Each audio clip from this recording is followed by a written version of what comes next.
سلام علیکم همگران عزیز. خیلی وقت شد من نوار ثبت نکرده نپرداختگی بودم در گروه در فیسبوک. امروز میخواستم من تاب شما رو بریده کنم، نصرانی شما بردارم. در این وقتی زیقی، در وقتی کرونا ویروس، یک نصرانی شما بردارم، تاب شما رو بردارم. گفته لیمون خونه خود در وقت پختن لیمون نشان میتیم. من لیمون خونه من یک مرتبه نشان داده بودم. اون وقت لیمون هاش کبود بودن، سبز بودن، نپخته بودن. اکنون پخته رسیدن. لیمون چه بسیار میبنده تا درونوشه بیا درونوشه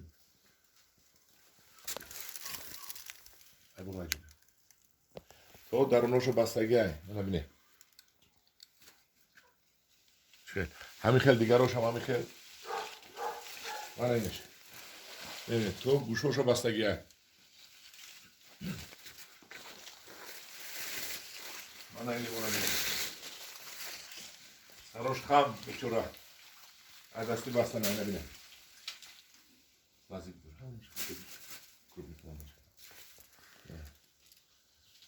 این همش لیمون چوی میشه و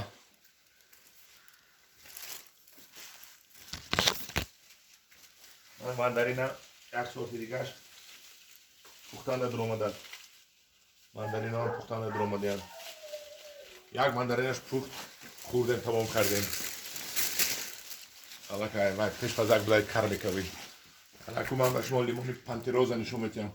من چین دمی نبینه. یک لیمون کی نبینه. این لیمون رو بینه. او بچه دفته شد برداشته نمیشه ای. نبینه لیمون ها.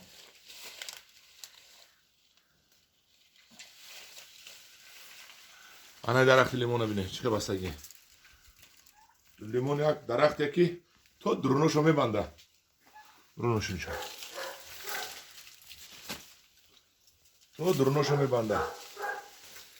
این درخت کمکوات اینش هم پخته و مسعود است. کمکوات. این درخت در تاجیکستان ندیدم هیچ کس. الان خیلی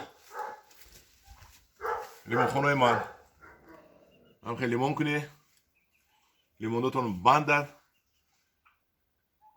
لیمون چوی خورده حضور کنه. رحمت.